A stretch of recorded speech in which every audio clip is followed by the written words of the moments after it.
好，我们来聊聊丝绸之路。一提到这个名字，你脑子里可能马上就出现了骆驼商队、香料，还有闪闪发光的丝绸，对吧？但其实啊，在这条伟大的商道上，交易的可远不只是这些看得见、摸得着的货物，思想、信仰，还有知识，这些东西的流通可能比货物还要重要。而一切的背后都离不开一群我们今天不太熟悉的关键人物——翻译家。说到古代的突厥民族，我们一般的印象是什么？可能就是那种在草原上骑着马骁勇善战的形象。但说实话，这可能只是故事的一半。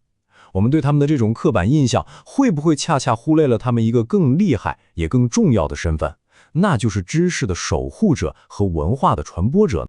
所以今天我们就是要来揭开一个有点被遗忘了的知识世界，讲一个古老民族回鹘人是怎么用他们的语言天赋，在丝绸之路上建立起一个庞大的翻译帝国。你听听这个词儿，翻译帝国，这可不是用刀剑，而是用文字和智慧建立起来的。咱们这个故事啊，得从回鹘人真正崛起之前开始说起。想要理解他们的成就有多牛，就得先去看看他们的文化祖先，曾经统治这片草原的突厥汗国。咱们得像侦探一样去寻找那些早期翻译活动留下的蛛丝马迹。你看这张图，这可太有意思了。这几乎是同一个时期的两份中国官方史料，一份说突厥人没有文字，另一份却说他们有自己独特的文字。这就奇怪了，对吧？连当时的邻居都搞不清楚状况，但这恰恰说明了历史研究的挑战和魅力。很多真相都藏在这些矛盾的记载里。历史的线索啊，有时候就藏在最不起眼的地方。比如说一个词儿里，你看这个词儿“弟弟”，这是古代汉语里指翻译的一个词儿。你可能觉得没什么，但它的来源可能就直接指向了广阔的草原深处。那么关键的来了，很多语言学家都觉得 “td” 这个发音其实是在模仿古突厥语里“爹地”这个词，意思就是他说。你想象一下这个场景，一个突厥使者在说话，旁边的翻译官就一直重复他说，他说，也就是爹地爹地。时间一长，这个声音本身就变成了翻译的代名词。这就暗示了，早在回鹘人的黄金时代到来之前很久，突厥语民族的翻译活动就已经非常活跃，甚至都影响到了中原王朝的语言。好了，现在让咱们把目光转到今天的主角回鹘人身上。他们的历史里发生了一个特别关键的转折，就是从在草原上游牧变成了定居下来。你可别小看这个转变，正是这个变化催生了一场前所未有的文化和知识的大爆炸，简直就像一个知识工厂开张了。他们在吐鲁番、哈密、北庭这些地方建立起了一座座繁荣的城市。这些地方啊，可不只是路过的贸易站那么简单，他们变成了思想的熔炉，是真正的学术中心。可以说，知识的种子在这里找到了最肥沃的土壤，然后疯狂生长。哇，你看看这个列表，梵语、汉语、吐火罗语、粟特语，我的天，回鹘的学者们根本不是我们今天说的什么双语者，他们是真正的多语言大师，能够自如的在丝绸之路上这些五花八门主要语言之间来回切换，这简直太让人佩服了。如果说刚才那个列表已经让你很惊讶了，那这个就更厉害了。他们不光是能说，关键是还能写，而且是用各种不同的文字来写。你看，从古突厥文到他们自己从粟特文发展来的回鹘文，再到各种宗教用的不同文字，他们全都能掌握。这不就是文化桥梁最生动的写照吗？那么问题来了，他们到底在翻译些什么呢？这张图就告诉我们了。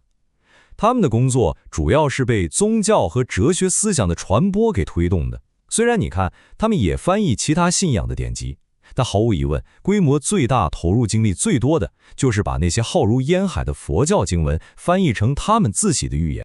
好了，了解了这些宏大的背景之后，咱们现在来聚焦一下，从宏观走到微观，去认识一位回鹘历史上可以说是最伟大的翻译家。通过他的故事，我们就能亲眼看到回鹘人的智慧究竟达到了一个什么样的高度。他的名字叫圣光法师都统，记住这个名字。他可不是一个简单的语言转换工匠，他是一位真正的文学艺术家。他用自己的方式彻底改变了翻译这门手艺。你看，现代的学者们用这么一句话来评价以圣光法师为代表的回鹘翻译家。这句话说的特别有诗意，对吧？让死寂的文本重获新生，这到底是什么意思呢？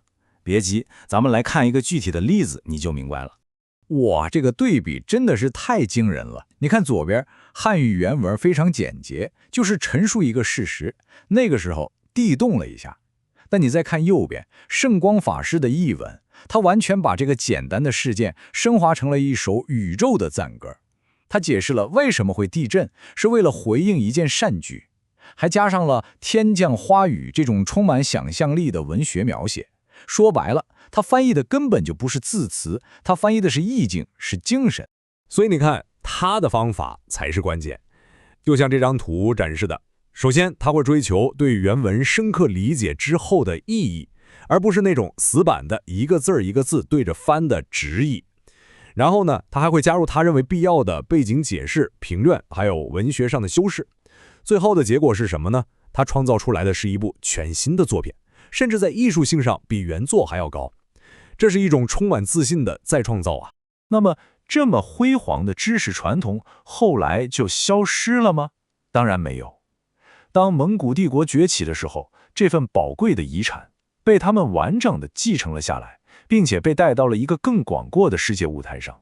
你想，蒙古人建立了那么庞大的一个帝国，他们需要有人来管理吧？他们需要有文化、懂行政的人才。他们环顾四周，发现谁最合适呢？就是回鹘人。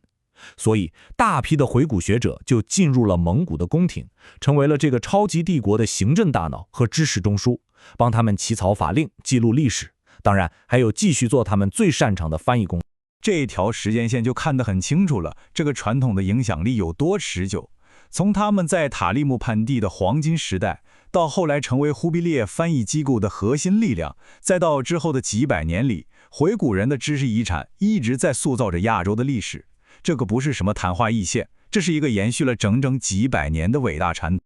好了，我们回顾了这么多，那么从所有这些故事里，我们到底应该领悟到什么最核心的信息呢？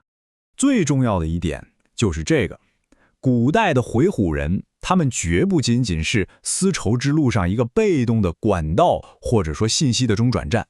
不，他们是积极的文化创造者。他们用自己的智慧和语言去过滤、去阐释、去丰富，最终甚至是升华了那些流经他们土地的人类知识。说到底，回鹘人的故事其实是在提醒我们，历史里面充满了太多被我们遗忘的篇章。这就禁不让我们去想一个问题：在我们还看不懂的那些语言、还不了解的那些文化里，是不是还藏着无数像圣光法师这样的天才？还有多少辉煌的知识宝库就那样静静地躺在那里，等待着我们去翻译、去发现呢？